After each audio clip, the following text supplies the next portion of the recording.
Hola, soy Vanessa Rodríguez Villalpando, terapeuta familiar y pertenezco a la comunidad de Zapopan en México.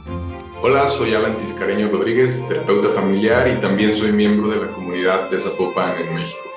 Intentaremos explicar en pocos minutos la última publicación del doctor Raúl Medina, la terapia familiar de tercer orden del amor indignado al diálogo solidario, publicado por Morata en Madrid. ¿De dónde viene el concepto de pensamiento de tercer orden?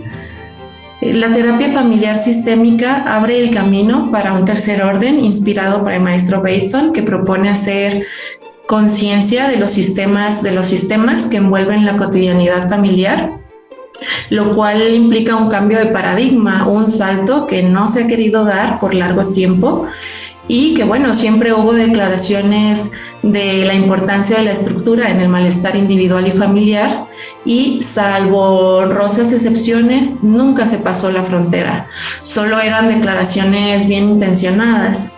La búsqueda de las pautas que nos conectan estaba acotada en el espacio familiar, de ahí el término terapia familiar.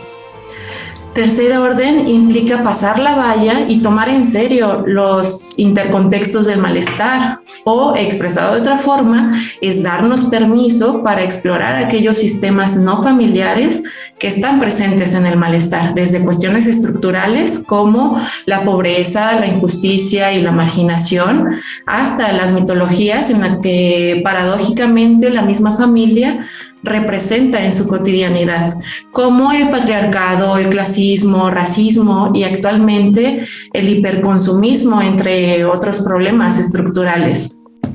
Vincular la estructura con el malestar psicológico fue una declaración que catalogaban como utópica o anárquica, que se diluían en simples expresiones de denuncia.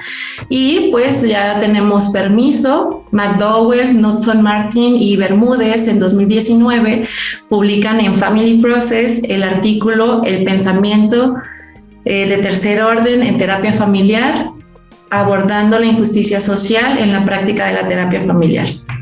Aquí aparece el fantasma de Thomas Kuhn, los hallazgos de cientos de investigaciones sociales sobre la naturaleza social de lo psíquico y las causas estructurales de su malestar no fueron suficientes para refutar el individualismo, el neurocentrismo o el solipsismo emocional y familiar. Fue necesario entonces el permiso de la comunidad científica y, mediante esta publicación en la revista más emblemática de la terapia familiar sistémica, para poder romper con el cerco y ampliar la perspectiva. Hasta aquí nos preguntamos, cuando se habla de sistemas, ¿dónde y cómo encontrar la dimensión estructural del malestar personal en el campo clínico? Es obvio reconocer el malestar familiar e individual relacionados con condiciones de pobreza e injusticia. Aquí nos interesa visibilizar los aspectos estructurales que están arraigados en la cotidianidad relacional. No se ven y no se reconocen porque el poder simbólico que practica la familia, la comunidad y los profesionales de salud lo ocultan en sus prácticas tácitas de verdad. Por ejemplo, en un caso de una infidelidad.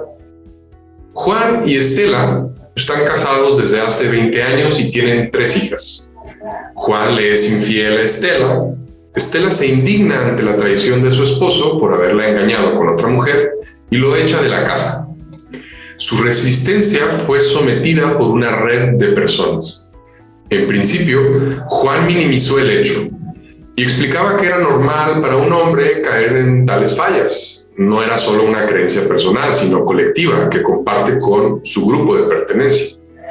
El poder simbólico del patriarcado se asoma en esta escena y se constituye una forma de vida que reconoce en el otro estos valores, impregnando a la identidad y creando un tipo de sí mismo farsante.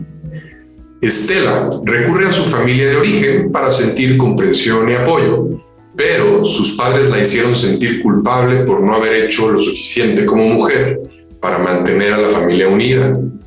Sus amigas, con elegancia y educación, la excluyeron del círculo por ser una mujer sola, mostrando un mundo de hipocresía que descoloca el alma y la psique. Estela se sintió sola vivió el rechazo de su familia y comunidad, por lo que tuvo que hacer que regresara a su marido a casa. Ante ello, esta vez el cuerpo se resistió, mediante una tristeza profunda donde aparece otro actor del patriarcado, el psiquiatra biologicista o el clínico individualista quien le diagnostica depresión y le receta pastillas para no sentir, para no pensar, ejercicios de autocontrol o simplemente enfocarse en pensamientos positivos para no enturbiar su alma. El síntoma es controlado momentáneamente, pero vuelve constantemente, porque el cuerpo no se le puede engañar. La estructura, en este caso el patriarcado, se muestra mediante una red de complicidades que constituye una forma de vida y, por supuesto, sus propios monstruos y psicopatologías. Tal como lo puntuamos, en este caso de infidelidad, la depresión de Estela está arraigada a lo que aquí se denomina patologías estructurales. En este caso, la patología patriarcal, que se da desde un poder simbólico tácito que se muestra en la exploración clínica como una complicidad sistémica organizada. Todos estos actores, sin ponerse de acuerdo, impusieron mediante diversas tácticas socioemocionales el poder simbólico del patriarcado. Todo un ejército de zombies que destruyen la dignidad y el alma de las personas. Esta es la dimensión estructural de la sintomatología individual que es necesario investigar para visibilizarla, exorcizarla del cuerpo y la familia, indignarse para juntarse, resistirse desde una posición crítica y solo entonces hacer una reflexión honesta de sí mismo y con ello restaurar el diálogo solidario. Hasta aquí llegamos a la honestidad crítica para una psicoterapia profunda. Después de visualizar los sistemas de los sistemas, de reconocer críticamente las patologías estructurales, de lo que los llevó a dividirse, separarse y pelearse, la psicoterapia tiene que enfrentar a la persona invitando a un diálogo honesto y crítico consigo misma para dejar el autoengaño, que es uno de los fenómenos más recurrentes que tiene su origen en las mitologías culturales, como el romanticismo, la familia nuclear heterosexual patriarcal, la búsqueda de la felicidad mediante el consumo y el éxito desde un individualismo afectivo. Cabe mencionar que el sí mismo no es algo estructurado, una realidad acabada o que responda de forma crítica a ciertas pautas circulares, predeterminadas o lineales.